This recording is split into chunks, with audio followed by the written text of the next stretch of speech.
At the present time, those trained a monitor and a trained monitor are as different as a pea and a whale in a pod, okay? The fact that they both come in pods is the only similarity between them. A trained monitor is a help to a viewer. An untrained monitor can be the biggest disaster that the viewer can have. At the present time, there are only 3 trained monitors. One is in Virginia as an electronics technician. One is in California as a legal secretary, and then myself. The one in Virginia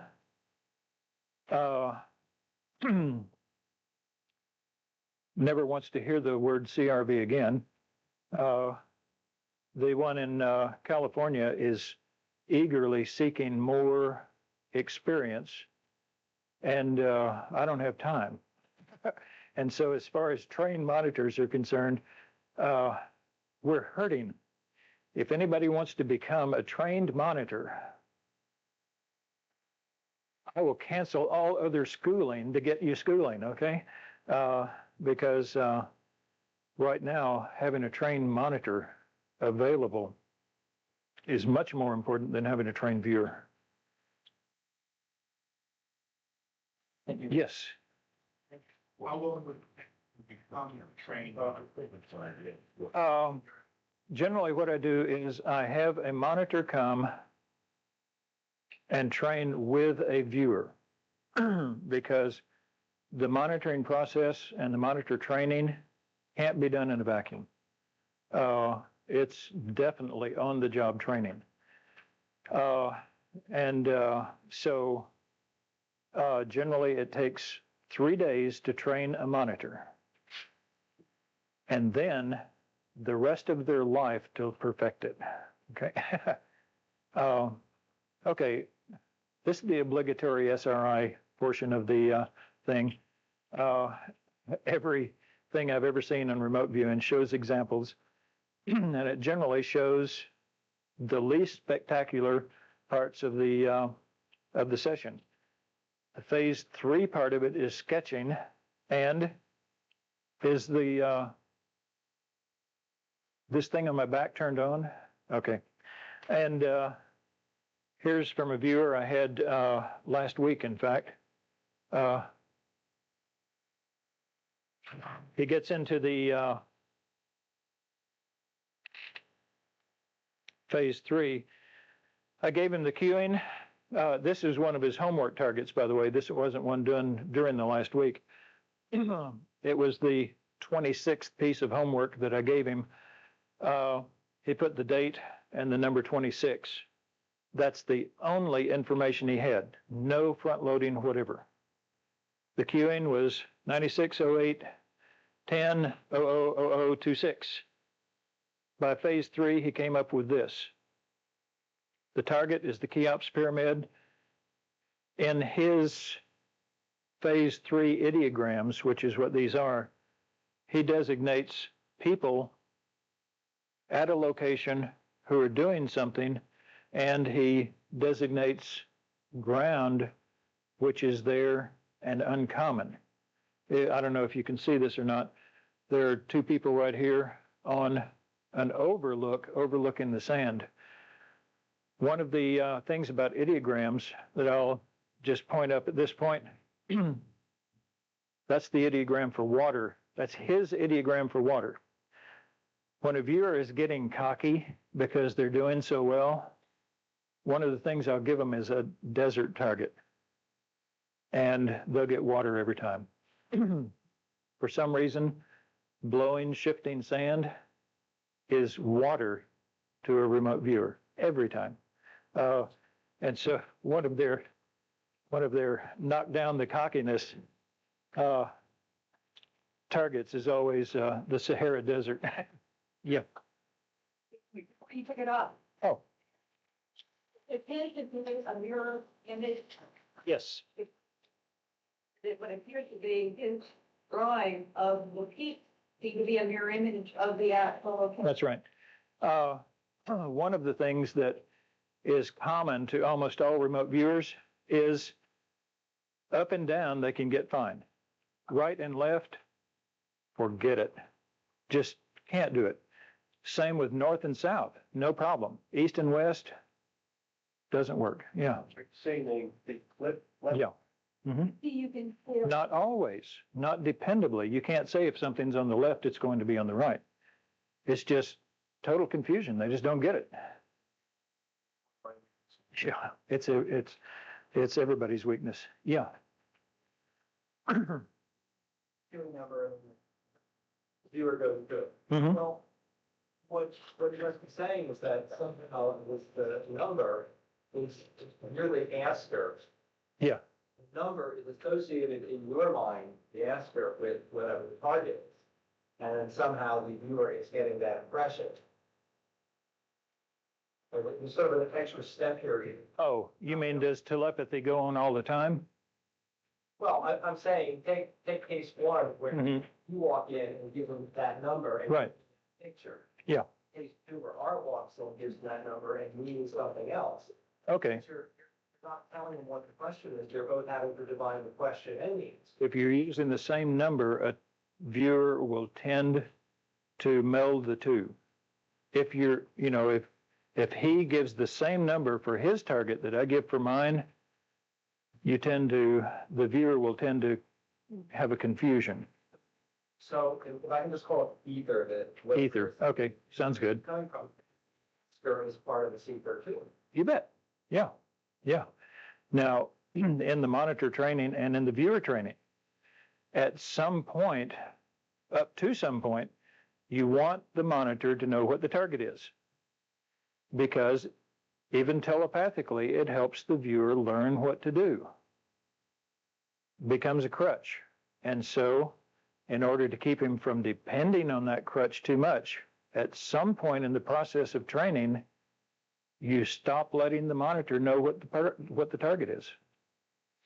And so you pull away that crutch. I have just one Yeah. Mm-hmm.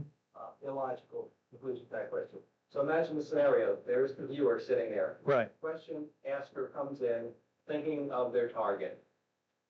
Viewer is given a number, Okay. okay? 5-inning player, the viewer walked outside and was shot dead. Okay. Now, I would hope not, but But I'm trying to ask. you're asking me what that great beyond is out there? No, I'm asking. Understand the relationship between this whatever you want to call it, the connection between the asker. You have the asker that's focusing on a target. Yeah. Trying to get the viewer to focus on the target. Uh-huh. And you're trying. Asker no longer exists. And so you're trying to figure out what that connection is in the ether? Right. So are we. Right. Oh, yeah. Oh, I'm afraid. Oh, you mean if somebody being shot? Saying, and the viewer then. I try not to, yeah. We now no longer exist, can they still go after the target, or does the asker's brain still have to be connected to the ether? I think you misspoke a lot. The viewer goes out. No, but I meant the asker. The asker. I thought I said it. The asker gets. Okay. Let me put this in a more practical term. Someone comes in and says, what were Hitler's plans and intentions before he was in that bunker and got killed and killed himself, okay? What were his desires at that time? Can I access him in the past, which you'd be doing with a tasker who was just shot? Can I access him in the past and find out what he was thinking? Yes, works. Okay, Okay. all right. But is the questioner absolutely intimately crucial to the CRV process? In other words, can't you then go on as a remote viewer and successfully find a target without that line being there suddenly? Sure, yeah. Yeah. Mhm. Once it's put out, whether the guy's there or dies the second after he puts it out. Yeah. There.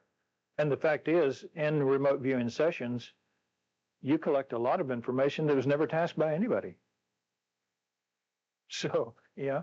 So you don't even need a tasker. The information's out there. Yeah, Fact is, that would be the same as a solo room sure. with no monitor at all. Yeah, if they were their own tasker or whatever. Yeah. Yeah.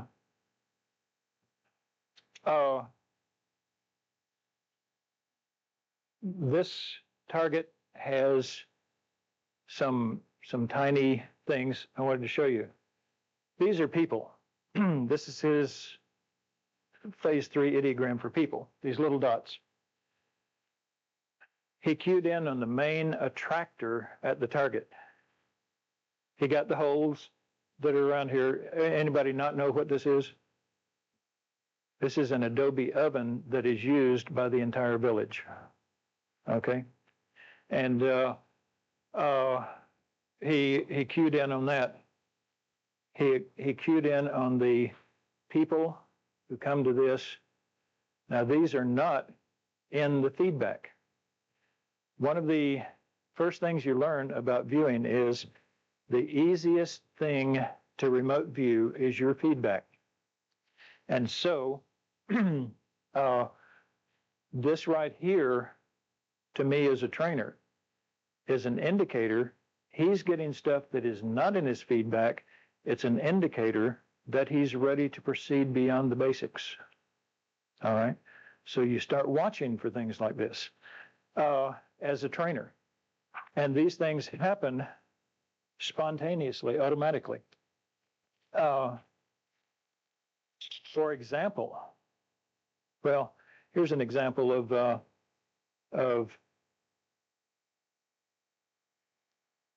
does that, I just did it wrong, didn't I? Okay, there you go. Okay, the attractor, this fence right along here, I don't know if you can see it very well. He picked up on the fence, and then he started doing his ideograms and started placing the relationships between his ideograms. And somehow this, okay, that was one part of it up there. This was a reworking of it. He has placed the attractor at the site, but he still doesn't know what to do with it. And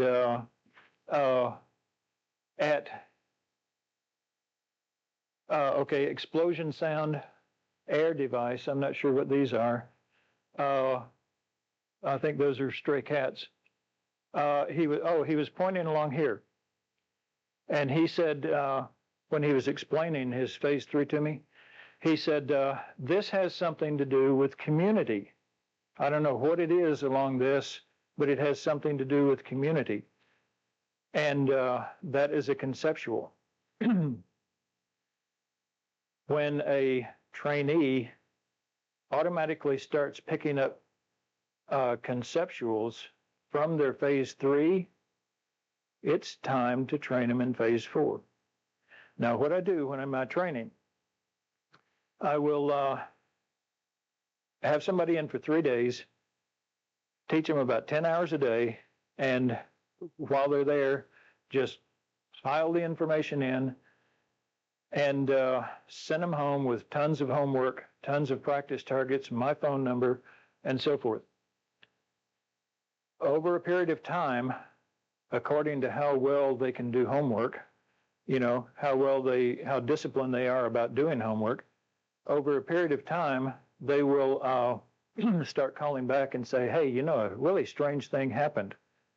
And each one of those calls is an indicator.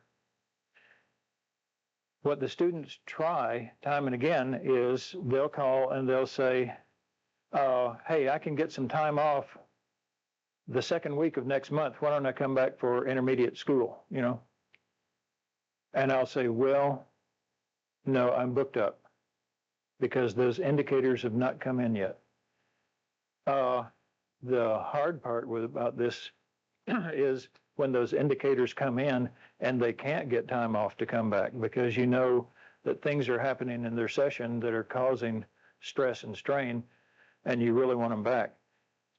When I was teaching and I had my students there 8 hours a day, 5 days a week, it was an ideal situation. It's been hard ever since. As I was saying, much of the information that's shown in these show and tell type things, when you show sketches, much of the good stuff is lost. Does that show as it's a guy riding the bull at the rodeo. And let me move this over. Guy riding the bull at the rodeo, and the bull's up in the air. On this one, he didn't have a good stage 3, but in his summary, multiple squish sounds, rosin smell, multiple people, one main person. The main purpose is located in a high position. He's taken an aerial view. You all know who Joe McMoneagle is? Probably the best remote viewer there is. Apologize to Ingo for me for saying that. One of the best remote viewers there is.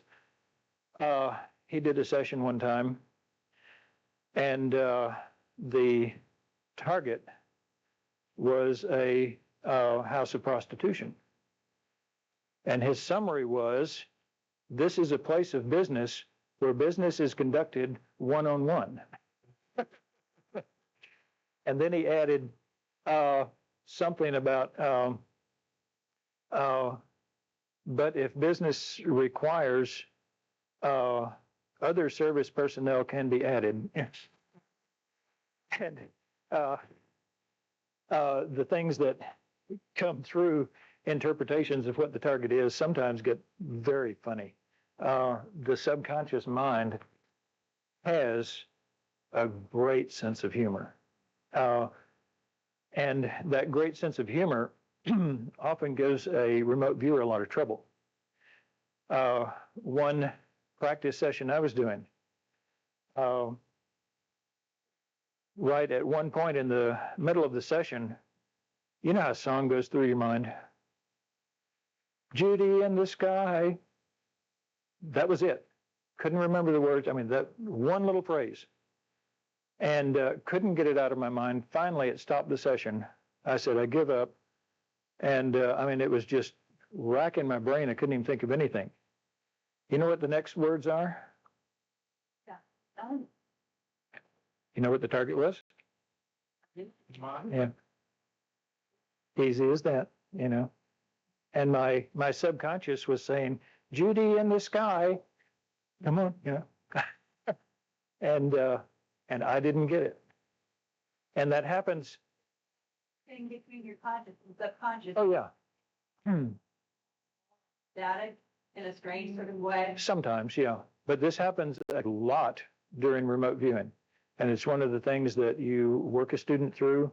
It's one of the things that you just keep going with, you know. And the training a remote viewer can really be fun. I mean, it can really be fun. Yes. But it was Lucy in the Sky with Spielberg. Was it? Yeah. Well, this wasn't LSD. Maybe if I'd known that, I would have really gotten the target wrong. There is one other part, one other word on this in-session terminology. So it's the bottom one on page 12. This is perhaps the one place where I have made a major contribution to remote viewing. Very proud of it. Don't even mind taking credit myself. The monitor who is down in Virginia, I have watched him and watched him and watched him, trying to figure out what it is that he does that is so right. And one of the things I realized is that he is unconsciously watching the neuro-linguistic programming type thing where he's looking at unconscious reflexes. So I started working on this and found a way to train this into viewers. One of the things you teach a remote viewer is while they're working on a conscious level, their subconscious mind has rights. If the subconscious mind says this is blue, and the conscious mind says, oh, I'll bet this is red, and wants to write down red, through the body language of simple micro movements, you can train a viewer to write it down on the paper, write down the word red on the paper in the wrong place, in the wrong column.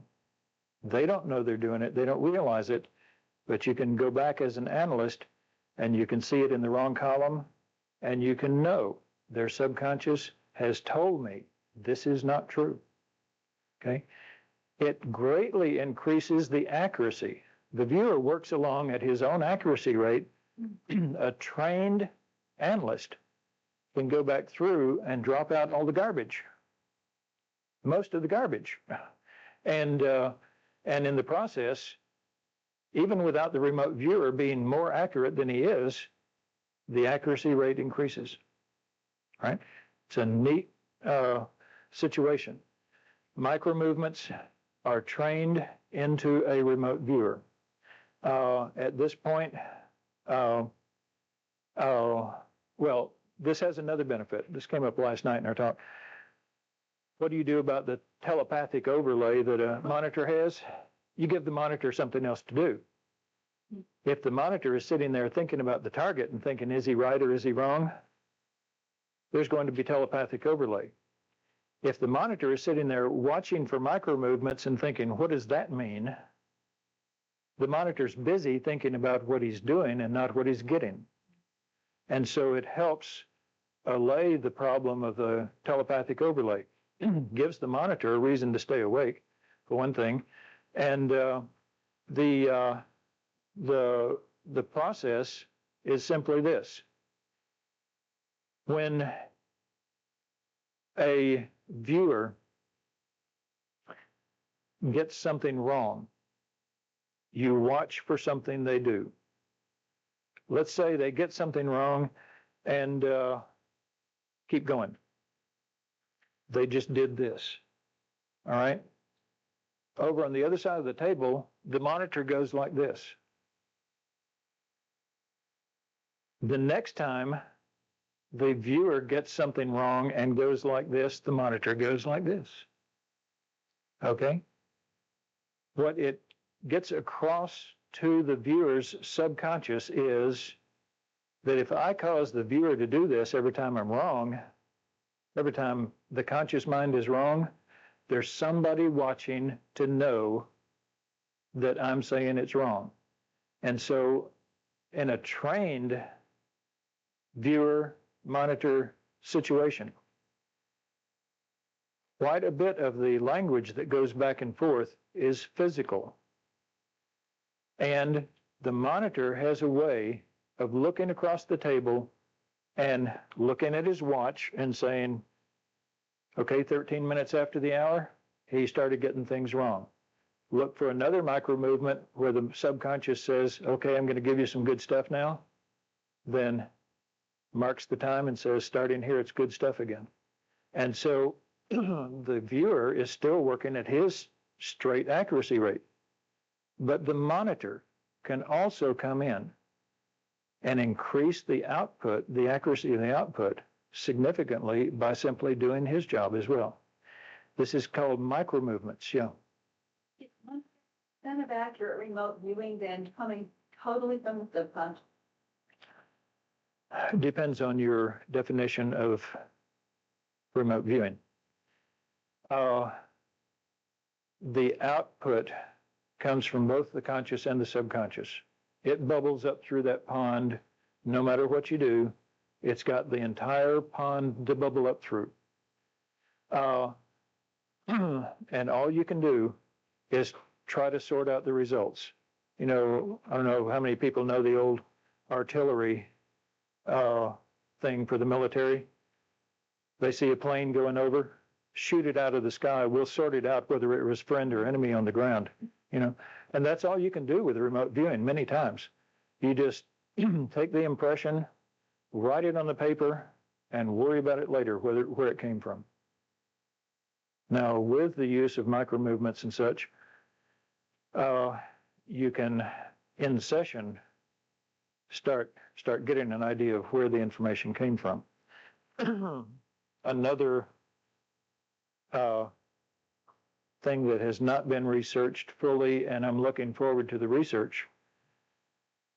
If I, as a trained remote viewer, access another trained remote viewer who is in session, and I know his micro movements, and I set it up with his monitor that at a certain time we will have a session. And he's doing a practice session. He's doing the Eiffel Tower, the Taj Mahal, whatever, just this normal practice session. And at that time, from halfway around the world, I sit there with the second hand on my watch and instill things into his subconscious that will cause, that I know will cause a micro movement. I can send an encoded message to the monitor. The viewer never knows. And it works. Okay, micro movements, that's basically it. I have some more to go through about databasing. Very important part about databasing. Let me just hand this out.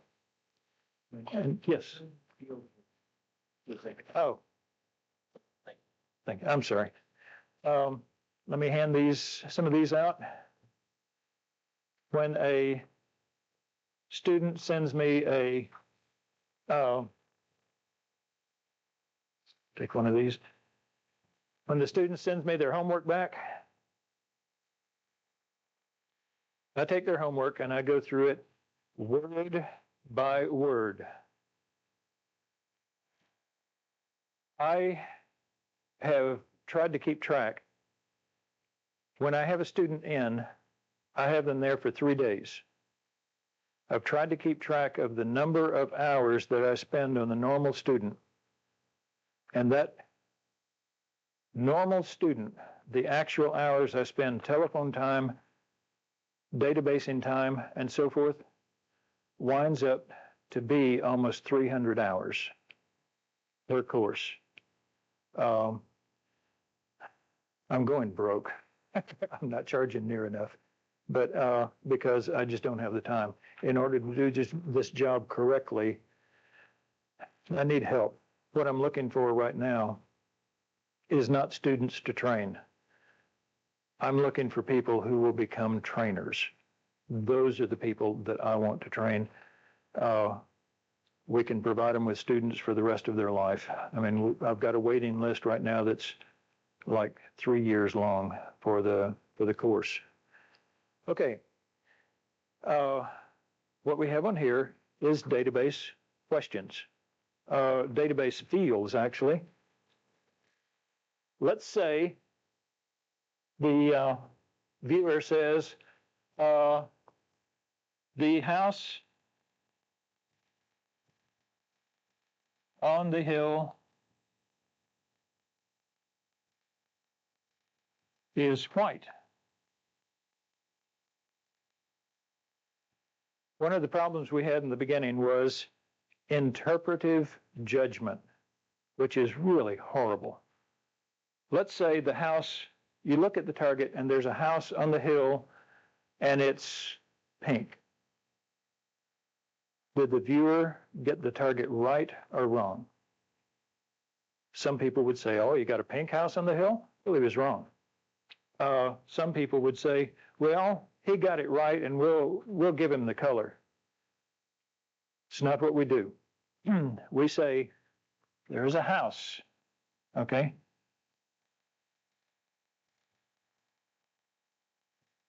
Which is on the hill.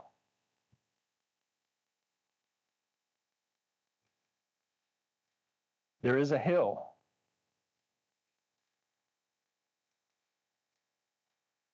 House is white. Okay, now, is there a house? Yes. Is it white? No. Well, it's pink, okay? Is there a hill? Yes. Is the house on it? Yes. Does that mean he got 75% right? I don't care. What I'm interested in is colors he has trouble with. Objects,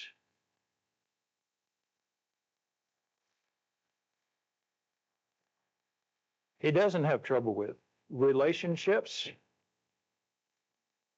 he doesn't have trouble with. Okay? I start filling out these forms. The perceptions, yes, no, or can't feedback. I also work on his stray cats. Is the stray cat pertinent, not pertinent, or I can't tell? As these things get filled out, a profile of that viewer's strengths and weaknesses builds up. In actual practice, in real-world targets, you task toward a person's strengths. If he's good at colors and you have a question about a color, you ask that viewer.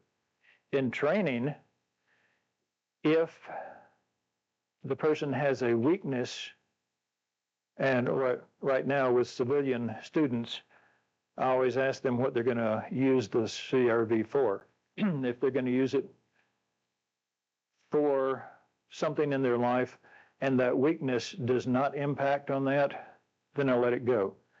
If their weakness does impact on that, then I work toward training their weaknesses and bringing them up to strengths. And so this is a very individualized process. I will make this statement. Please, no questions, okay? You cannot teach CRV in a class of more than one student at a time. You cannot do it, not effectively. Okay, anybody have any questions on this? Yeah. Is it easy to teach children, or is it easier to teach adults? I would love to find out. I think it would be much easier to teach children. In the situation I've been in, I have no choice, I have no ability to know. That also has not been done in any of the research that I know of at SRI, SAIC, or anywhere else. There are other countries who are doing the same work, just as clandestine as we've been, and they do not have the problem of using kids. What they seem to be finding out is that kids make better students. In fact, there is one country that I know of that even the trained people they use, when they get up to about 15 years old, they don't use them anymore from then on, even though they're fully trained. They just won't use them. Yeah. I really have two questions for you. Okay. You talk about someone becoming a student. Yeah. With your, we're in a university. In order to get Yeah. into this university, you have to take an exam. Right. And a lot of it's determined by scores, by some pseudo-intellectuals at Right. Princeton. They determine whether you're going to come here or not. Yeah. Yeah. What's your family background, right? Criteria and admittance to your program, similar to someone going from senior year to high school to first Yeah. year of college, Mm-hmm. or a college graduate just floundering around trying to find himself. So you're saying who makes a good student, and therefore I want them here. Okay. Indirectly. Okay. Is your question related? Oh, okay. I'm sorry. Yeah. There are generally three types of people who do not make good controlled remote viewers. The one is the person who is so religiously against anything that they didn't learn in Sunday school or whatever, that you're going to hell if you ever mention the name of it. Fortunately, I don't have to weed those people out. They weed themselves out. The other kind, surprisingly enough, is the person who is so enthused and so zealously for parapsychological work that they're ready to believe anything. That person cannot fight stray cats. They just, whatever they get, they believe it. they believe that 100% of everything they get in remote viewing is absolutely true. I mean, you could start a database on an Atari computer, keep it for 3 days, and prove that that's wrong. The willingness to believe anything will stop a person from being a remote viewer at all. So if a person calls me and they say they give indicators of this zealous desire to do anything psychic, and they're ready to believe anything and everything, I generally try to talk them. I generally talk them out of it. If I can't talk them out of it, I send them to somebody else. If I can't send them to somebody else, then I just tell them, I'm sorry, but I'm booked up. The third type is a surprise. The natural psychic who has been doing work all along successfully and has developed a lot of good habits for their methodology has to unlearn so much stuff in order to learn the remote viewing. And that unlearning is uncomfortable. They will generally come and learn to be a remote viewer. Their accuracy will increase, their ability will increase because they gain that self-discipline. At some point after the training is over, one accurately described the controlled remote viewing process as joining the Marines to learn how to fold your skivvies. No. That it's so much control, it's so much work. I mean, I don't care how good you are, you start with that ideogram on phase 1 every single session you do. And you go through a rigorous, controlled format. It's a lot of work. On their POCA, what will generally happen with a natural psychic, previews of coming attractors, they've gotten this flash, I know what the target's going to be. They put POCA, and they write down a perfect description of the target. And then they start with their ideogram, and they go through the target, and an hour later, they've got 20 pages, they write a summary, and the summary says exactly what it said on the top of page 1. And pretty soon they start thinking, why am I doing this? And so they have improved their ability, they become better, but at that point, by choice, they will stop being a controlled remote viewer, and they'll go back to doing their thing their way. There's nothing wrong with that. So generally, for a person who is a natural psychic, who is having success, I will tell them, if it ain't broke, don't fix it. You're going to be going through a lot of training, a lot of exercises, basically to increase your accuracy a little bit, and there are generally better ways to do it.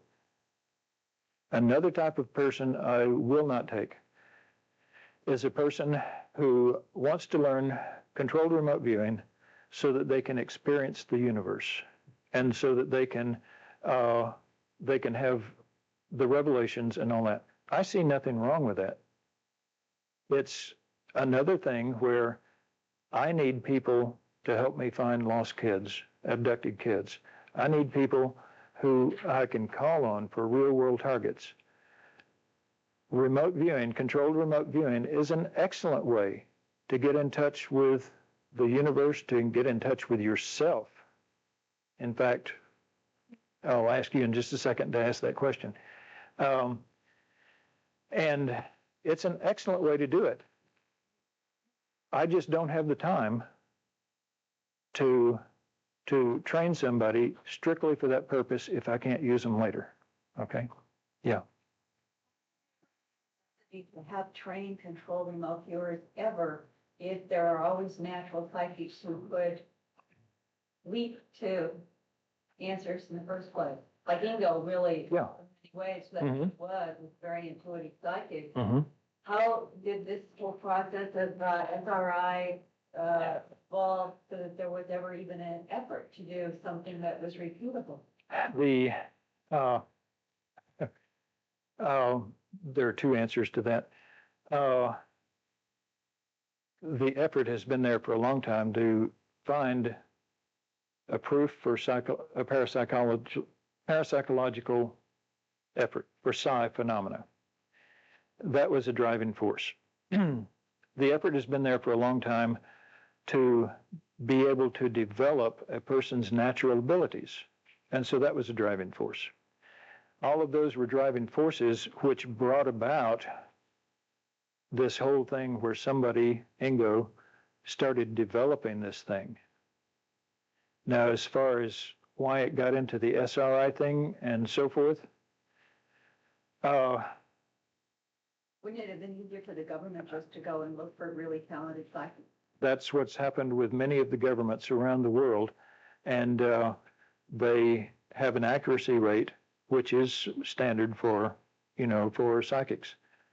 The US government didn't want to do that for some reason. I don't know why. I think that one of the reasons for that choice was natural psychics tend to not want to give information that will cause people to die. And so they wanted to take soldiers, train them to do military intelligence. That's what it was all about. Plus, the other driving force behind it was they had the money. Go where the money is. They had the money to hire researchers. That was the vehicle through which it all came about. Is your personal accuracy higher than a natural psychic?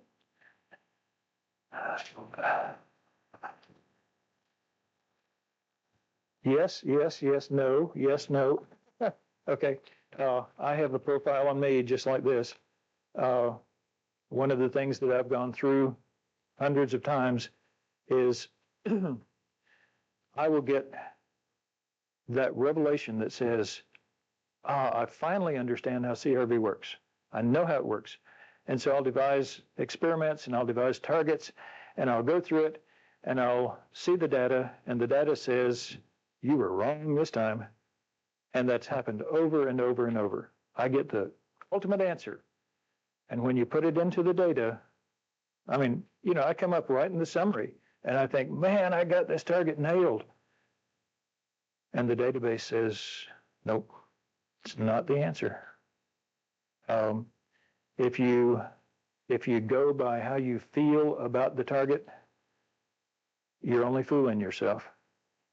Told me that you thought the only one common denominator that we found that made people more teachable than others was IQ.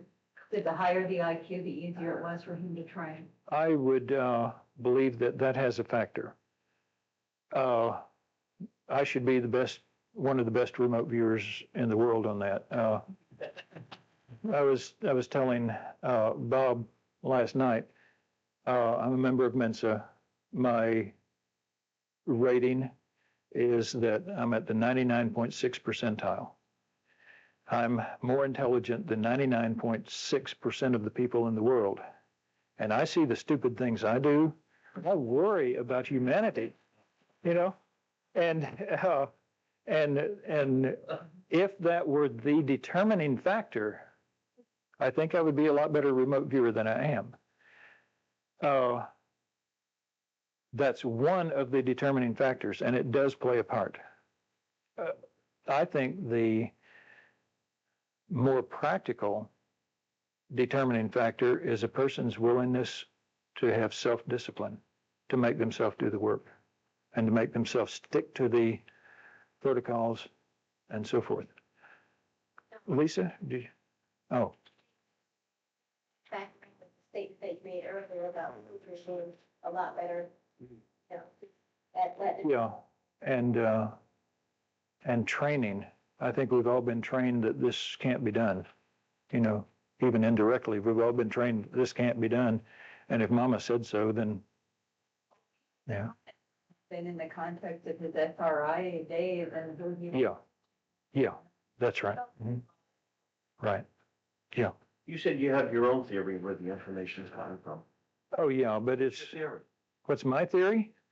I think that there is a collective mind. I think that, I know that we have more minds than this conscious and subconscious. We have the body mind. I think we have a more basic mind below the subconscious. I also think that off in another direction, we have the collective consciousness. And the theory that fits my belief system best is the multiple minds, and that one of those minds is the tie-in to the collective consciousness. Now, does that make it more right or more correct? No. It's just the theory I go by, and it works for me. So, you know, for me to stand up here and say, oh, this is the way it works, that's not right. Since before you got involved with the military? He's fixing to ask that question. Just a second. What you're talking about, location nobody had ever seen before. Yeah. You know, so there's no possible access through any level of mind. Seeing if the tree falling out there does make a sound. Yeah. Then in order to judge, so you're saying how effective would that target be? In order to judge it, we would have to go there and find out. Okay. Okay. So we're going to get the Berkeley's tree and. That's right. Yeah. Schrodinger's cat. Yeah. Uh-huh. Oh, yeah. Mhm. Yeah. So that it is possible to remote view something that no one else has seen. Sure. But then we have to. That Yeah, is probably my question. Yeah. You have to go see it. So, Unless you're copying signals from the future coming back. one of the things that I have found in working the remote influencing aspect of this is that in remote influencing, it's easy to influence a live being's mind. It's also possible to influence inanimate objects. I'm not sure what that does to my cosmic sense here, but it says that, you know, it tells me that this is a question that on some rainy Saturday I'll ask, but, you know, not now. So I don't know the answer. Yeah. The question I have is, what happens when you try to remote view a future event? Oh, the answer from the database seems to be that the further away the event, the harder it is to remote view. I liken it to a bug on a pond. A bug on a pond can look across and see another bug on a rock way over there. He starts scooting across the water. As he does, he causes his own ripples, which may scare away that bug. Does that mean that at the time he saw it, it wasn't there in his future? No, it was there. But by the time he gets there, he finds out that the future is not what it used to be. Okay? And so the act of viewing the future and doing something about it is in and of itself a change on the future you viewed. Right. There's a thing called paradoxical tasking that figures in very greatly to this and can ruin remote viewers. I mean, flat out ruin a remote viewer for life. If the police come to me and they say, where will the criminal be at 9 o'clock tonight so we can go arrest him? And so I do my session and I say, he'll be at Joe's Bar and Grill. And so at 8:30, just so they, you know, will be in position, they send the police out there and they hide in the bushes. At 8:45, the criminal walks up to Joe's Bar and Grill. They jump out of the bushes and arrest him and cart him off to jail. And at 9 o'clock, he's in jail. The police are happy. I'm happy. Anybody who is hurt by the criminal is happy. Society is happy. And my subconscious mind is really PO'd. Okay? What if it had said at 9 o'clock he'll be in jail? they would not have gone to Joe's Bar and Grill, and he wouldn't be there. Paradoxical tasking is that kind of tasking which always causes the viewer to be wrong. Good results can come from it, but it can ruin a viewer's ability for his conscious and his subconscious mind to get along with each other and to get along with the job they're doing. And this is one of those things. Remote view in the future can change it. Yeah. The corollary to that is, can remote viewing the past change that? I'm doing a series of experiments now. We have seen that the past can be influenced. I don't think it can be changed, but it absolutely can be influenced. I'm doing a whole series of experiments now to prove influence in the past. Yes, it can be done. To affect the future? To make a different future? To affect the present even, yeah. But you can influence the past. Maybe And better discussion at the diner. this is a discussion to have at the bar. You know, this is. More physically, Dave. I think it's known that Ingo was the first one to do some of the solar system reviewing back in the 70s. Jupiter, yeah. Yeah. Did define a ring around Jupiter, which in the 70s had not been discovered, and Right. in fact considered to be arid at the time and made Yeah. them very suspect. So then you come up how many years into the future, and then they discover the ring around Jupiter, and that he was correct about that. Yeah. Let me. Saw or felt or sensed remote view a structure that was mountain shaped on Jupiter. Yeah. Now, to date, that wouldn't make any sense even in terms of current 96, but you can't throw it out because he's been so accurate. And I think, what in the world could the mountain shape be? And could you remote view? That's what I was coming to. Is there is an objectivity to it? Yeah. Can another viewer go check? Sure. Yeah. Let me say though that your question has a stray cat built into it. Your question presumes that he was viewing his feedback rather than the target. We have ways, okay, to fix a viewer who does that. And if a viewer, you start giving them their feedback, they learn on that because it's easy.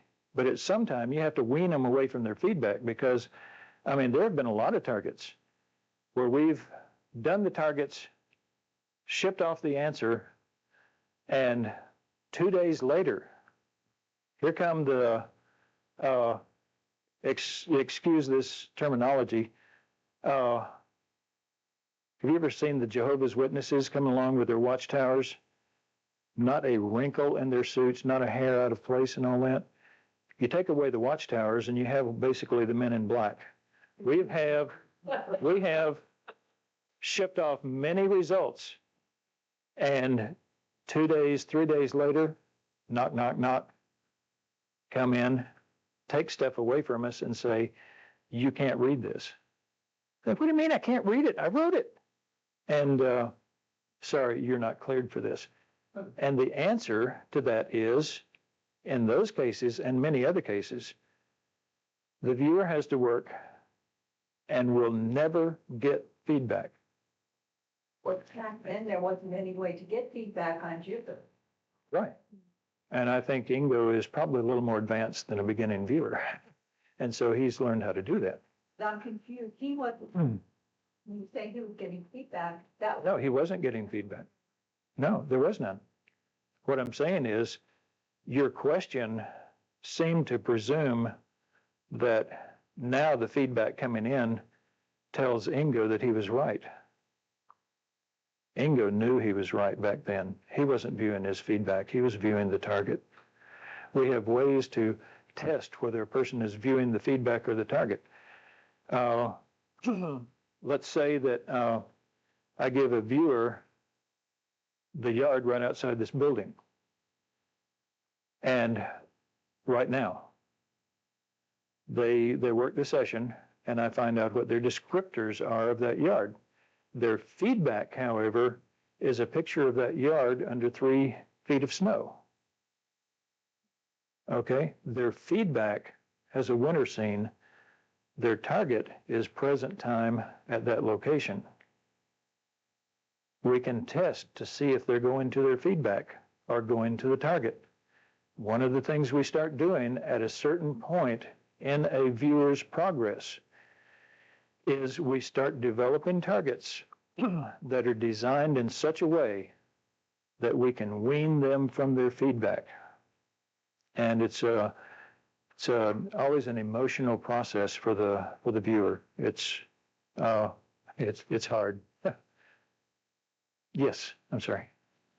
Situation where, let's say, a viewer is looking at missing children, Okay. and the viewer actually experiences a traumatic death or murder of this child, and the viewer is in real time experiencing the pain and trauma. How do you manage that situation? You have a trained monitor there. If you don't give that viewer that target. Okay? I mean, the simple answer. If you do give that viewer that target and you're the manager who's doing that, you're tearing up your viewers. You're mismanaging. And if you are going to give a viewer who hasn't learned how to keep an emotional distance from the target, a target which is emotional, then you're just messing up your viewers. And so it's a process of going back to this old team concept. One of the things that has been found out by some of the students I've already had so far, they'll come for the basic course and they'll think, okay, I know the rudiments of remote viewing, and so I'm going to go and help find a murder victim. And they really mess themselves over. I mean, they don't have the tools to keep themselves emotionally clean, and they come back and you know, I get a phone call that evening usually. Boy, if I remember what happened, you know, and that's a phone call I always hate to get, but the result is, and this finally leads into your question, there are dangers in the remote viewing process. Question.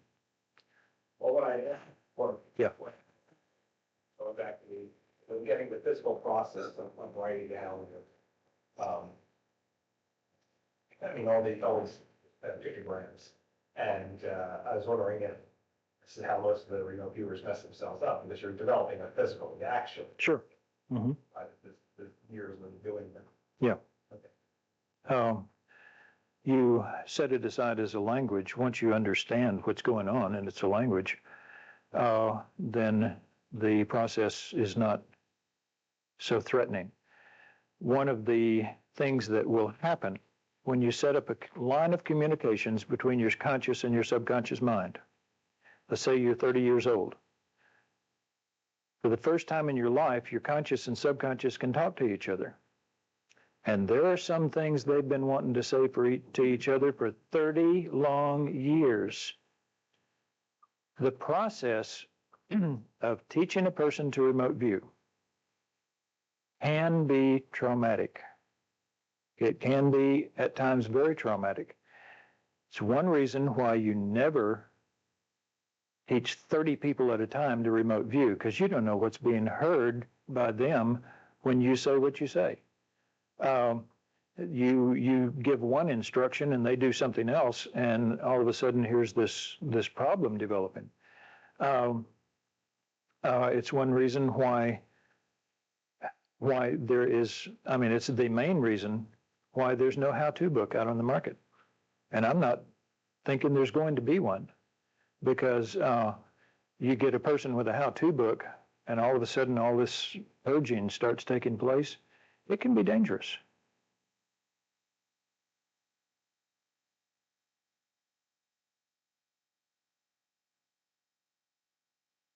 practice in training people where the subconscious decides that to bring this information forward to the conscious mind Mhm. might indeed be so detrimental that it feels that it shuts down, so to speak? That happens maybe 30 times a session. Yeah. Uh-huh. Yeah. If it's that kind of a target. Like I say, anything you can turn your eyes away from, you can turn your mind away from. And that's what attractors and distractors are all about. You go to the site, there's something there you don't want to see. It takes training, and it takes self-discipline, and it takes an emotional detachment to get yourself to look at it anyway.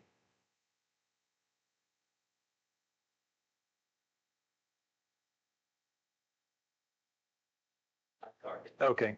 I'm sorry, go ahead. About 20 years ago, I mean, I came from like the most normal circumstances you can Yeah. possibly come from as being comfortable. I didn't come from a rich family, I didn't come from a poor family, I came from an upper middle class family. And then something happened in my family, which really, which is a large family Mm-hmm. with emotional problems. Okay. And talk about spending your money and trying every darn cure Yeah. that Mm-hmm. could possibly was out there to the point where you were actually were a guinea pig. Yeah. And one of these senators down in Princeton. Right. Mm-hmm. What I'm trying to focus on is in your background with your therapy and work. Yeah. You have a lot of military experience. Yeah. And sometimes guys break in the service. Sure. I spent 8 years in the service, and I saw Mhm. it happen. Yeah. And they get the quote unquote Section 8. Now, Mhm. it's taboos them for the rest of their life. Yeah. Did you ever come into contact with someone who was chronically emotionally disturbed? And the happy news is after a long, long time, this person's in a high degree of recovery and functioning. Now, there was a lot of, I don't know what a lot of people said was Yeah. God. Let me- It well- was this doctor, a lot of people said, Yeah. no, it was this pill. No, it was this social worker. Yeah, I'm not interested in interpretations, just results. Right. Okay, so let me rephrase your question and see if I understand it. Are you saying learning remote viewing can solve this situation, or are you saying, can you task remote viewers to heal this situation? Can you task remote viewers to heal this situation? More. There is one person who throughout this whole process has done research and stuff in remote influencing. That's me. It has been very successful. It works in many cases, and I will not teach it, period. And we can go into reasons why I do not teach it. Now, Do you mean the set of, subconscious that talk to each other? Is that what you mean? a third person, another person, can you actually do healing for that person? The answer is yes, on a mental and a physical basis. The answer is yes. I will not teach it. The reason I came to the unit was I was designated to come there and start remote influencing because of an incident that happened that's still largely classified, and so I don't generally talk about it. It's out on the net if you want to find it. As every other secret is in the world. And the reason I was sent there was to learn to do and develop methods for remote influencing. When I got there,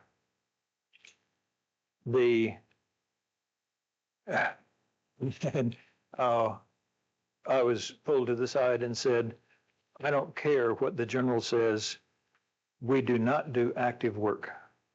We do passive work. There is a regulation 12333. It's the Presidential Order 12333, I think it is, where it is against the law for any intelligence cleared person with a security clearance working in the intelligence field to collect information on any other person.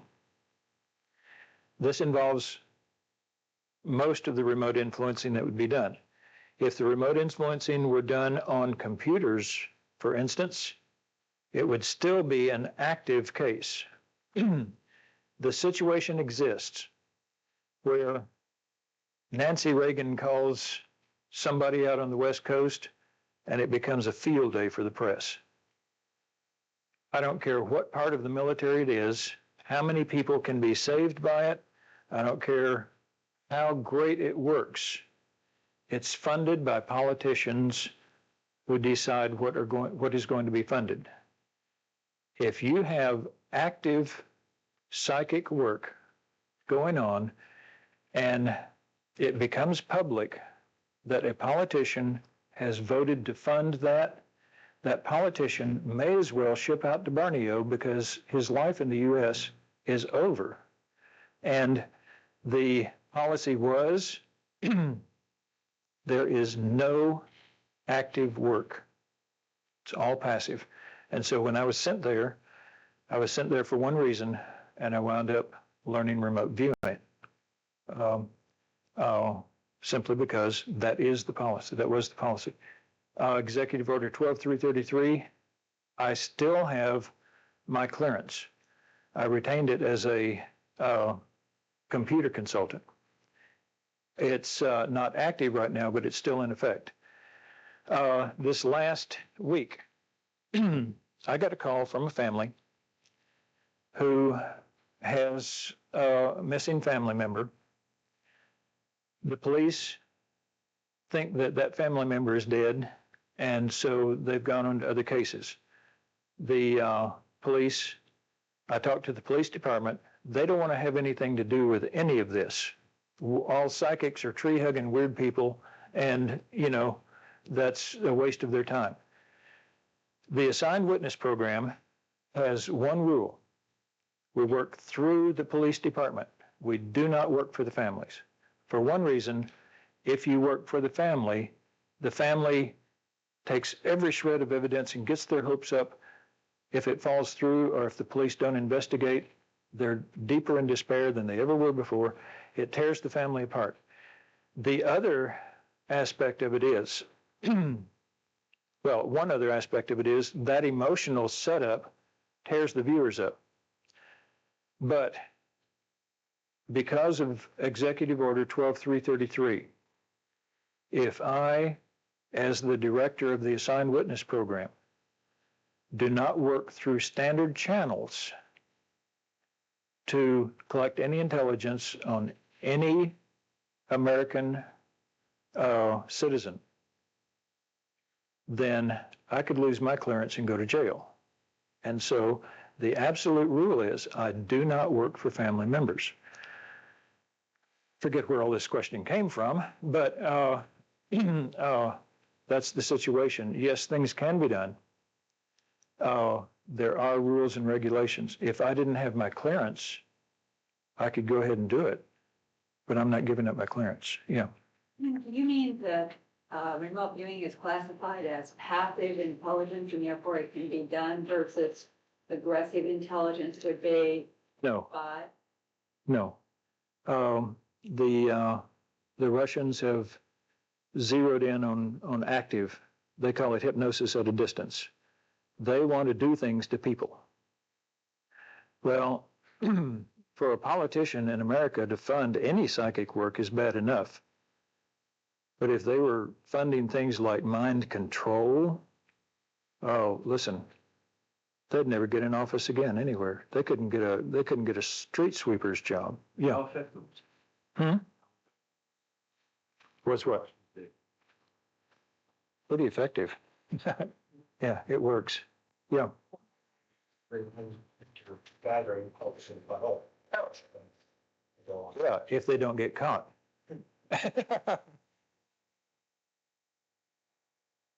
Yeah. Yeah. Who made these categories? Is that in those one? Oh, I did.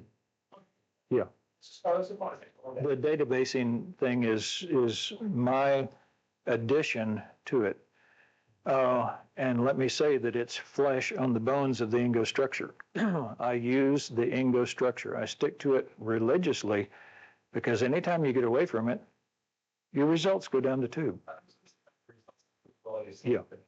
Linda, how Okay. the scientific provability of any event always depends on the model you have and categories. Yeah. I'm just thinking in terms of even in standard science. Yeah. You got to know what you're modeling first and before you go trying to prove it. Okay. Yeah. So research, Excuse me. nutrition, on drugs, on alcohol of any kind of substances that impact our remote viewing? Good question. You say, do I get drunk in remote view? Generally, what's been found is that the best state in which a person can remote view normally is a normal state. Now, you can train a person in a non-normal state to remote view, and that would probably be their best state to view in. But do you want them to get drunk every time they have a session? You know, I think not. The only definite thing that I have ever heard coming out of those studies is that when you remote view and you really do the deep concentration, you deplete the B12 in your body. So remote viewers tend to be, you know, almost addicted to their one-a-day vitamins. Yeah. Yeah. Mm-hmm. Have there any studies been done about hypnotically induced RV? Has anyone tried anything like that? Yeah. Uh-huh. Successfully or? Not really. No. The best thing to do. One of the things about a CRV session, it's not a trance state. It's not any of that. It's a give and take between the monitor and the remote viewer. They use neutral words. For a person who doesn't understand neutral wording, they come in to watch a session, just see what's going on. And what it looks like is two people sitting at a table smoking and joking, and every now and then one guy writes something down because they sit there and talk. In fact, if the viewer is getting too drawn into the target, a lot of times it's the monitor's job. The viewer's over here working and knowing just really going at it. And the monitor will say, so did you get your car fixed last weekend? The viewer says, what? And he is consciously broken from the target. And you'll sit there and talk to him about his car. Then the monitor will say, okay, are you broken from the target? The viewer says, yeah. And goes back to viewing. And so a remote viewing session is not like any other kind of psychic session or anything to watch. It looks like two guys sitting at a table and one guy writes something down every now and then. Okay. Go ahead. Let's see, time, right? Okay, what I have now is some brief instructions, and then I'm going to give you a target and have you pair up with each other. 5, 6, 7, 8, 9. How many? We have an even number. And what I want you to do is tell me what's in the envelope. Easy. Okay. 1. Describe, don't identify. When I say what's in the envelope, describe, give me descriptors of what's in the envelope.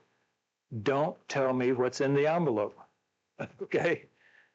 I don't want any names, no nouns. If it's a picture of something, don't tell me what it's a picture of. Describe it. I want to know what color it is, what the texture is. If I were to touch its surface, would it be hot or cold? and so forth. Now, for the monitor, I'm going to give everybody a target. What I'd like is for one person to be the monitor and the other person to be the viewer, and then switch. For the person who's working as monitor, you have cues. You have two jobs. You tell the person to start the session. The second job is you give cues if and only if the viewer is not, is stalled. The third rule of monitoring for this level of training for monitors is the rest of the time you sit there and shut up. You don't bother the viewer, okay? So the cues that I give you, the cues that I give you will need to be sensories. Okay, this brings us to something else. Right, this brings us to something else. How many normal senses are there? 5. I completely disagree. I've come to the point where I think there are 6 normal senses and a 7th sense, which is psi. The 6 normal senses, sight, taste, touch, hearing, smell, and for lack of any better term, ambiance. If you send a person into a cathedral, they get a religious feeling, all right, or a hushed feeling or whatever. That 6th sense doesn't have any organ that you can put it to, but it's something that everybody feels. It is a normal sense. They go into a library, they get a hushed, closed feeling. They go into the middle of the desert. You know what feeling they get? It's been shown, by the way. They get a hushed, closed feeling. If you're standing out in the middle of the desert by yourself and you want to scream, yeah, freedom, it's the hardest thing in the world to do because there's that hushed, closed feeling. And it's an ambiance. It's a feeling that everybody gets. I have become convinced of the fact that probably 75% of what passes for psychic is ambiance. It's the feeling that that happens to the ambiance of the room when somebody walks in the door behind you. It's a normal sensory feeling. And yet you didn't see them walk in. Oh, you must be psychic. No. One of the, I want to give you all some exercises, by the way, before we go, that will help you, quote, be psychic. And they really work. They're what I give to all of my students in the basic course that will really get them into the viewing process.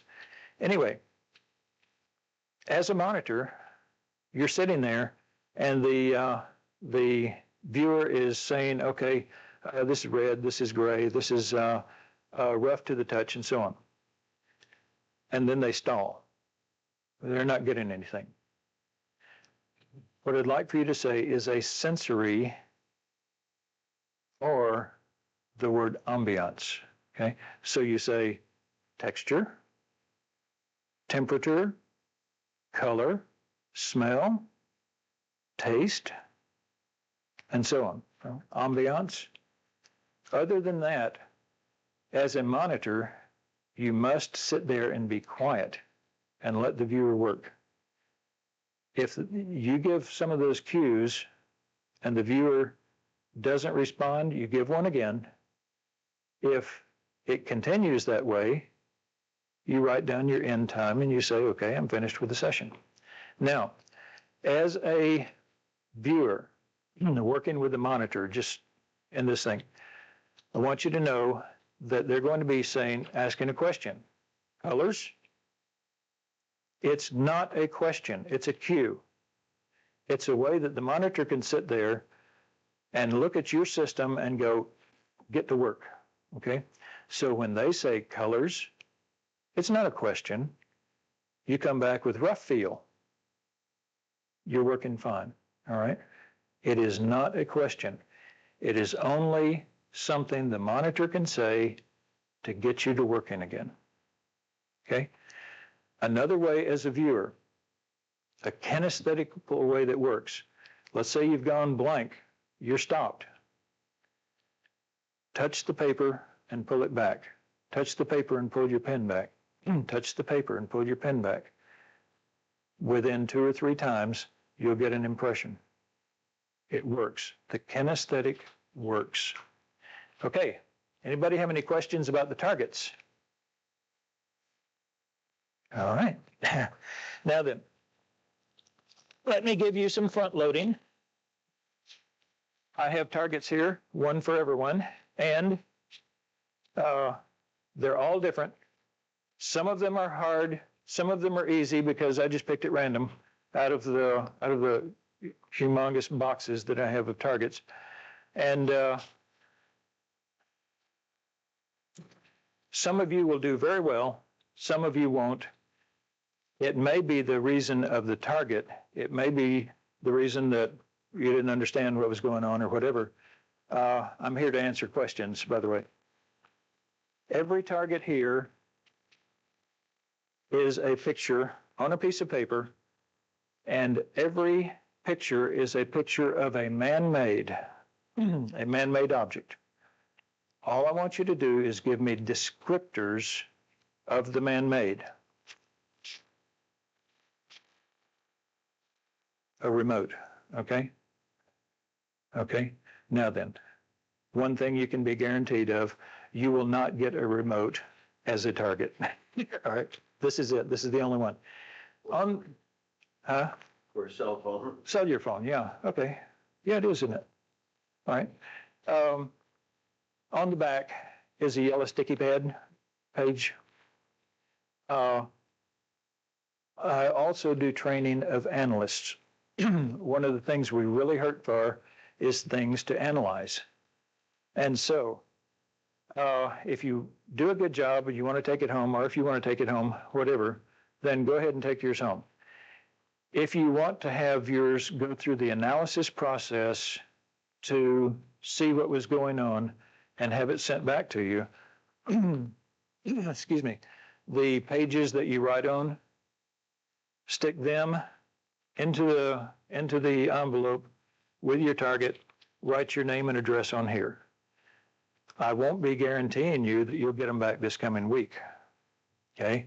We have a lot of these, and I do the analyst training in groups, and so it's a while before I'll be getting another group going. It may be a year.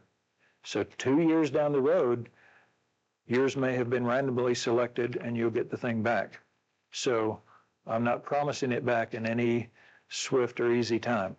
All I'm saying is if you want it analyzed according to the remote viewing protocols and sent back to you, then just drop it back in the envelope and put your name and address on it, okay? Any questions on what you're to do as a monitor? Any questions on what you're to do as a viewer? Why don't you just pick 3? Yeah. Top 3. Okay. I picked 3. 3? Whatever. Or in there, whatever. 3. Okay. 2. Let me consider what you think. Okay. 1.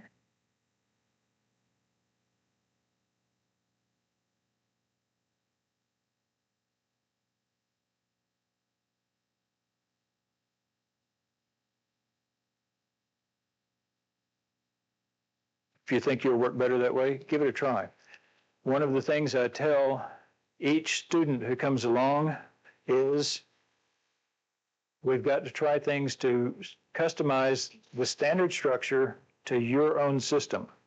If you don't do that, you're not utilizing your viewer to the best possibility. There's a lot of ritual involved in the CRV process.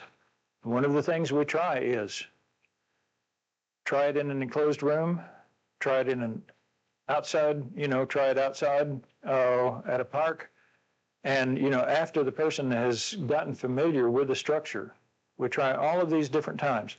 On the score sheet, I keep the location, the date, the time. I do analysis on what time of day you work best, what day of the week you work best. And believe it or not, these patterns fall out in the database so that I know if I need a color, I go to the person who can do the color. Then I look and say, when does he work best? And that's when I time the session. I do analysis on what time of day you work best, what day of the week you work best. And believe it or not, these patterns fall out in the database so that I know if I need a color, I go to the person who can do the color. Then I look and say, when does he work best? And that's when I time the session. And, excuse me. And so, as far as what you should do at this point, whatever you feel like doing. I mean, this is totally unstructured. This is but one of the things you want to do is capture every impression that comes by, write it down on the paper. If it's not on the paper, you can say afterwards all you want. Oh, I got that, you didn't get it. If it's not on the paper, you didn't get it. All right? Every impression, no matter how strange it seems, write it down. Now, if you're sitting over the other side as the monitor and the person is stalled, even right now at the beginning, let's say the monitor's sitting there, what do I do? Go ahead and give a sensory cue. Say, do you see any colors? Sounds, can you imagine any sounds? Do you get a perception of anything? Pretty soon what will happen is the person who's acting as viewer will say, yeah, well, I got kind of a red, write it down. Okay. As the process continues, it only takes a few minutes. I've done this before with groups. I've been very surprised. It only takes a few minutes for a person to say, oh, yeah, well, I'm kind of sort of getting yeah, I saw a flash of red, right down red. And it doesn't have to make sense. If it starts making sense, you're doing it wrong, okay? You're stray catting. Doesn't have to make sense. Just whatever impression comes to mind. Your target is to describe what's in your envelope. Whatever impression comes to mind, write it down. At the end of it, what we'll do is we'll see how well your descriptors match that target. And then at random, we'll take two groups and we'll see how well your descriptors match his target. Okay? Okay, any other questions? Yeah. Yeah, if you want to, yeah. Okay, yeah. Stop the session. Oh, I take it Al will. He's the guy with the watch. So half the time, and okay, why don't you work for about 7 minutes and then, and then switch roles. We're not trying to do major psychic work here. All I'm trying to do is give you a feel for what the beginning viewer feels, that panic of, oh, what do I do? And every beginning viewer has to go through this. And breaking the ice of putting this down, I've had groups like this where people have gone home and just tried it on their own, had their wife or something put a picture in an envelope, and then they'll sit down and say, okay, well, what am I getting? And they start practicing. They become pretty good on their own. No structure, no protocols, no nothing. They get pretty good. Yeah. Sure. Mm-hmm. Yeah. Hard to move. That's okay. Not supposed to. Yeah. Doesn't matter. Yeah. The viewer who needs to know what the target is, describe the target, right? Okay. Have at it for about 7 minutes and see what happens. Okay. This is not a test.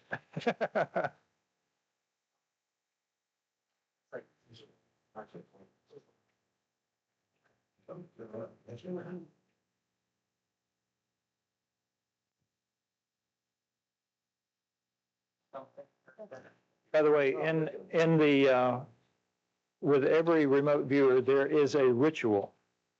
They depend on rituals. You know, the baseball player who just can't play baseball without his one red sock and the other green sock, without his lucky socks on or something. Remote viewers get rituals too. My ritual is, a lot of people will meditate before a session. A lot of people will do some other thing. Some people will go eat before a session, whatever. My ritual, and I've gotten to depend on it heavily, is that I will line up a list of things to do and stick the remote viewing session somewhere in there.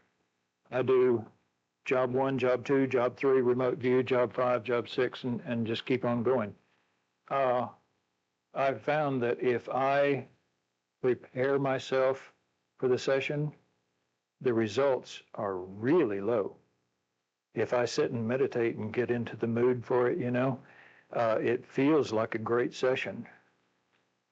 It's all wrong, but it feels great, you know. And so what I've found is I get the best results by doing that way. I'm covering my tail here, by the way. What we're doing here, I'm going to be doing exactly what you did, with the understanding that if it's all wrong, hey, I've been wrong before, okay? So I'm not going to worry about it. Yeah. Oh, Okay, yeah. Just go down the categories or even more? I've already started anyway. All right, start. Round, rounded, toned, like one tone fades into another, toned. I've still got that razor in my mind, set aside, razor.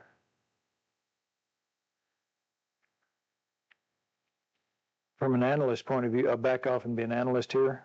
I said set aside, S-A, razor, A-Z-O-R, okay? Which tells me that was my subconscious mind's way of saying, yeah, I don't care what you say, you didn't set it aside. Okay, set aside, razor. Get the square, dark, light, shaded, and let's just quit at that, okay? You ready? Oh, Like azure, like blue? no, no, I was definitely getting a picture of the target that she had back there, the razor. Anybody else try it? Well. Anybody else do this along with me? No? I have to be wrong alone.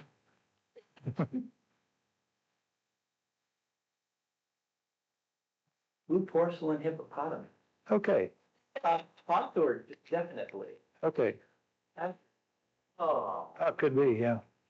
In But- fact, But that wasn't what I was getting. I mean, that's, there's a term for that called waffling. Okay. Red? Slightly reddish mouth. Okay, there was red. I'll take that one.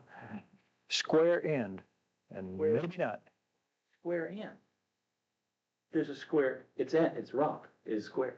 The whole box is a square. Well, it's rounded at the top, but It's in a square envelope. There's a square envelope, yeah.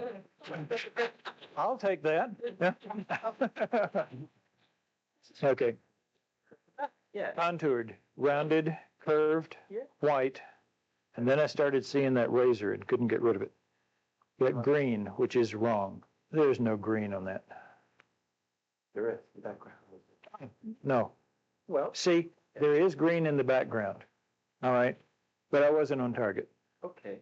So I'm not The going to target give myself the target itself. Green, the green in the background. You have to be. It's a You really have to be. It's, Azure and white. yeah, it's all self-discipline. You've Okay. got to be tough on yourself, Okay, yeah. Flashy. I think that might apply to this. Not that many hippos are, you know, Flashy has a. flashy, yeah. Oh, round, rounded, toned. Is What do you mean by tone? one tone fades into another? Yes, actually it does. I would not have given myself credit for that. Okay. What else? Square again. It's box-like. It's box-like. I'm sorry. I wouldn't give somebody else credit for that, I don't think. Dark, I'm trying to try to keep going Yeah. back. dark, I don't think I would give myself credit for that. And some word that I have no idea what that says. Reason?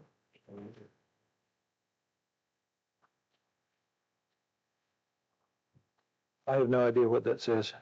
Well, that's it. By the way, there are indicators throughout a session when a person starts being totally incapable of spelling right and starts being totally incapable of writing the Roman letters, the Roman alphabet, usually means they're doing a good job. Keep it up. So when the analyst goes through and starts seeing this scribble that he has to really work on, he generally says, okay, this is what I want. All that neat writing up above or down below, ignore all that. This is what I want. And so, for spelling and all, there are many things in this that I would not have given myself credit for. Somebody else might have, but I wouldn't. And what I was showing you here was, of course, totally out of structure, and it was just what you should be doing. What I wanted to get across to you in this exercise was that you don't have to be psychic to take a pen and touch it to the paper. But the kinesthetic act of doing that will help you gain information about any site. Person sits there and says, what do I do? What do I do? You finally get them to write something down on the paper, and sometimes they just flat take off. Never done anything psychic before in their life, but it breaks a barrier somehow. And all of a sudden the information starts flowing out on the page. What was yours? It was, door, this, what I drew. Oh, you actually got the gold doorknob. Okay. A gold doorknob, much like the one up there. And I don't know, can you see this? He's got the brown, hard square, okay, hard square, round, brown or black, cold, different material, not all same. And this says cold to warm. He's got the square with the round thing on it. Feedback, that metal doorknob is on a wood, Yeah.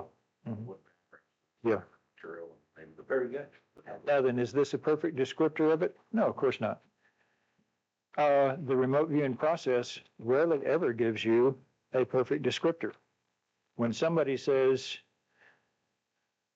remote viewers get everything 100% right, either they're wrong or else basically what it says is they didn't get everything or they didn't write everything down. I was looking on the webpage of someone who says we get everything 100% right, and there's been a line added. It says we get everything 100% right or know why it was wrong.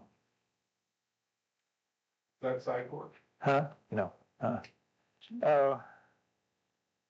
That was a good set. That was good. Thanks.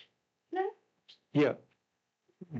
Station over here that, all of us have some natural psychic ability. Right. Mm-hmm.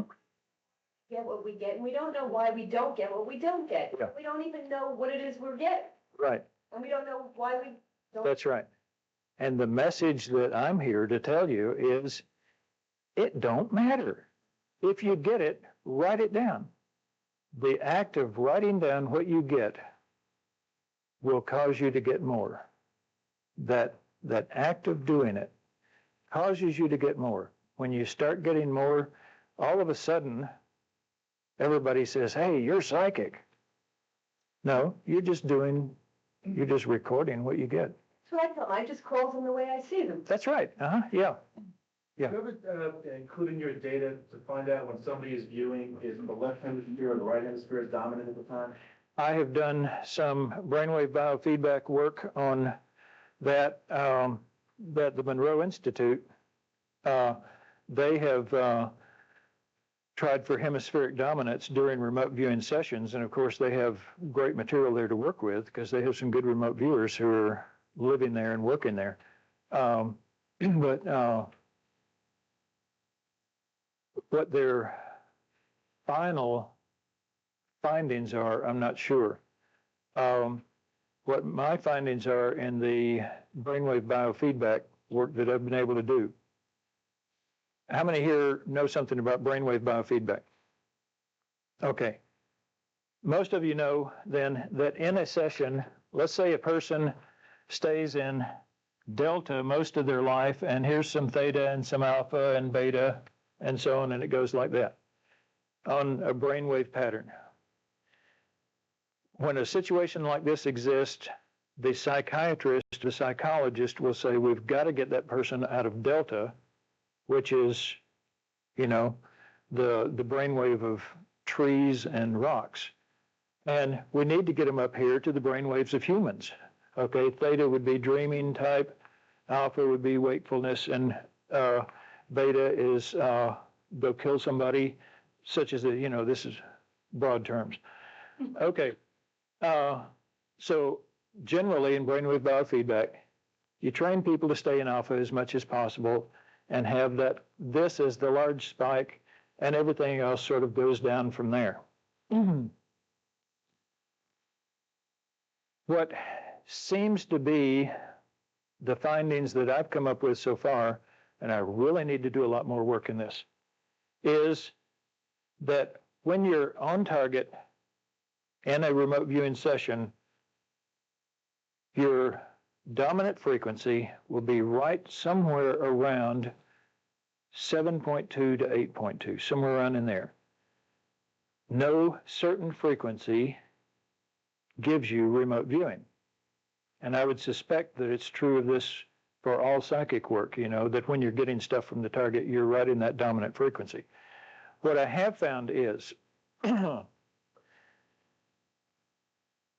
as you sit there in the chair with all these electrodes tied to you and everything, your brainwave, your dominant frequency shifts back and forth. What I have found is getting on target is not so much of what your brainwave is when you're on target. It's the pattern of shifts that you went through to get there. And this may be a 5-minute interval.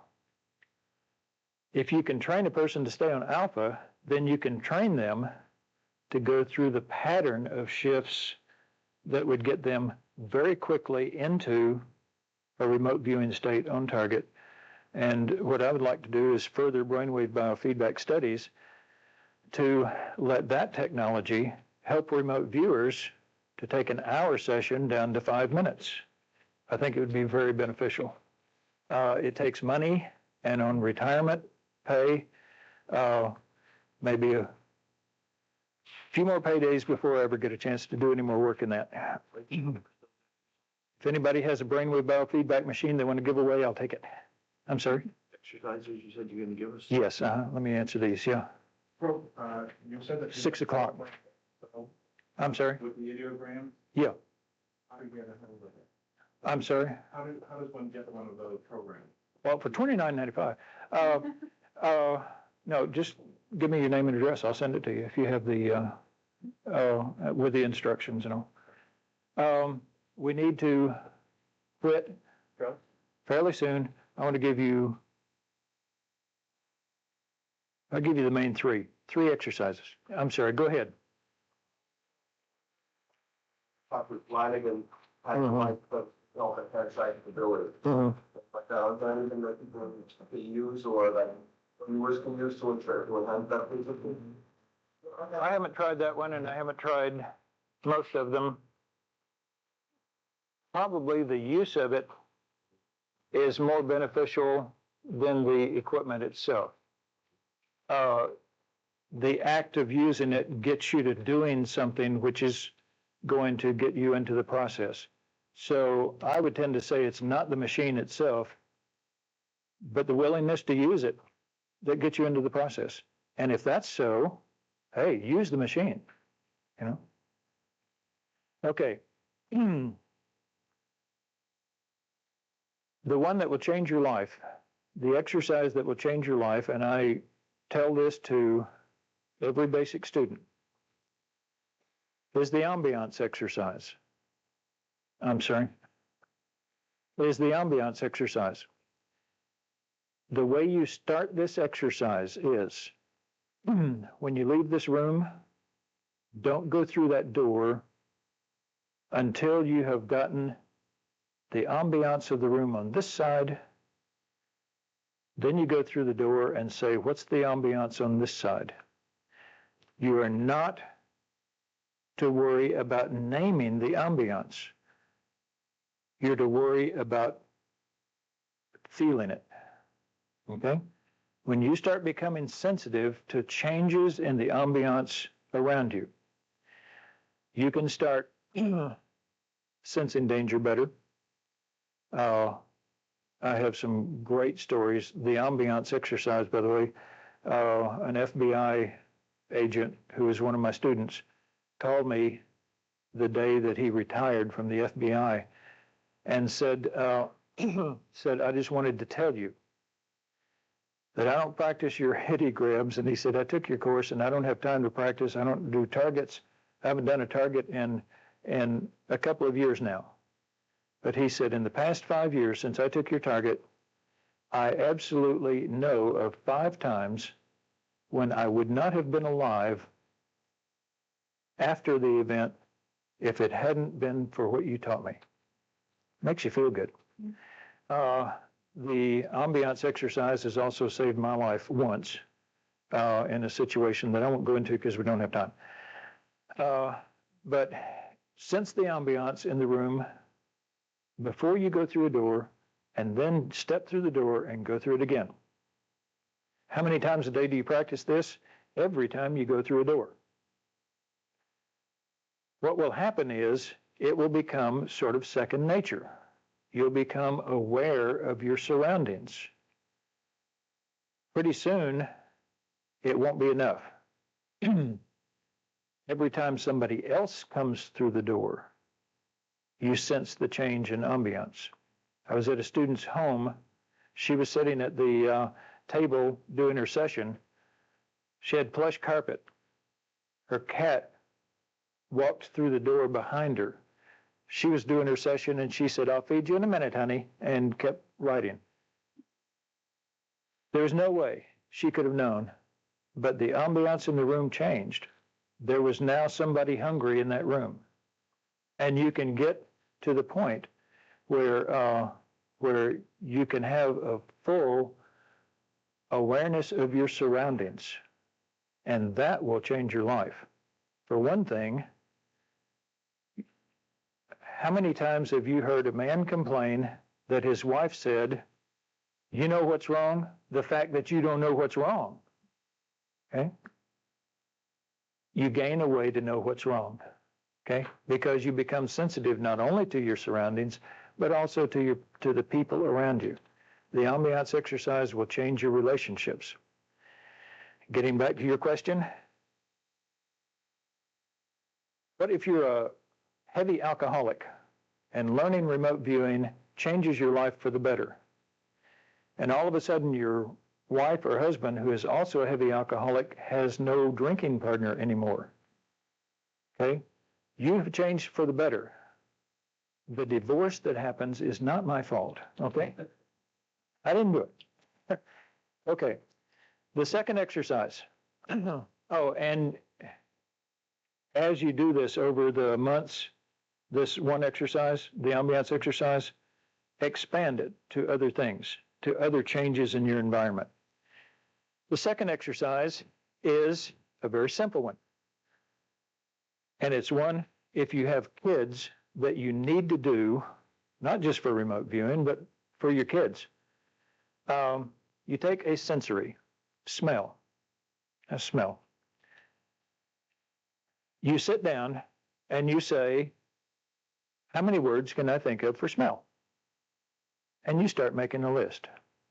You try to do this with other people because their active vocabulary will be slightly different from yours, and they'll come up with a word that's in your passive vocabulary, and you say, oh yeah, and you write that down too. Next time you do the exercise, a day or two later, you do this once a week, twice a week, you pick another sense. Sounds. How many sounds can I name? How many colors can you name? All right. You start doing this, and what happens is the vocabulary that's in your passive vocabulary starts becoming active. When that happens, these impressions you're getting and can't find a word for, or the word isn't there and so they don't come out, you touch pen to the paper and the words start flowing like water out of a bucket. All you have to do is vocabulary exercises. You know, this is third grade stuff, but boy, does it ever work. In other words, nuances for different sensory perceptions in terms of the words that name them. The more names you have for them, the more enlarged your capacity to describe. That's right. Yeah, the easier time you have describing things, the easier time you have describing what things are inside of you. Okay? Yeah. A third exercise, I've already talked to her about it back here. There is a book called Drawing on the Right Side of the Brain. Anybody ever hear of it or read it?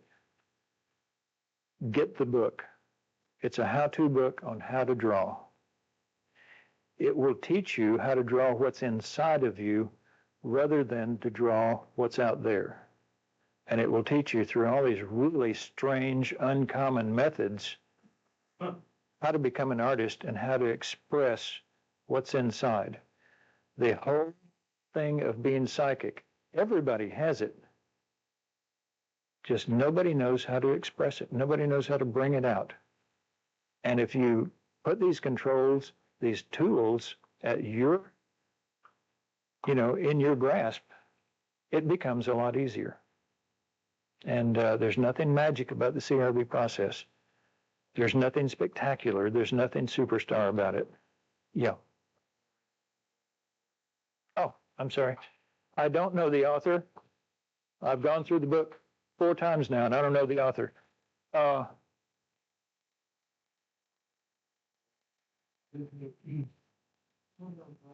sorry.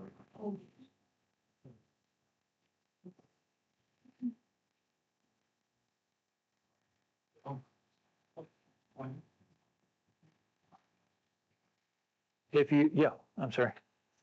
Chance if someone is stuck, that if you, in your brain, in your logical brain, if you take the pen and move it to your left hand, it would work. The question was, what if you are right-handed and you move the pen to your left hand? Does it help you?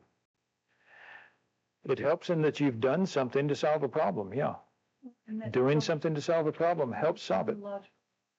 Yeah. Oh, you mean with the left side so that you're doing the right side. I don't know if that is a factor, but I would suspect it would help because of that reason. I know that one of the things that happens with many remote viewers is they'll always come up to the side of the target, and you have to give a move command to get them to move into the target. And usually the target, if they're having trouble with stray cats, they'll come up to the side where the target is over there. If they're having time describing because they're too much subconscious, they'll come up to the side of a target and it'll be over there, and they can't get what it is.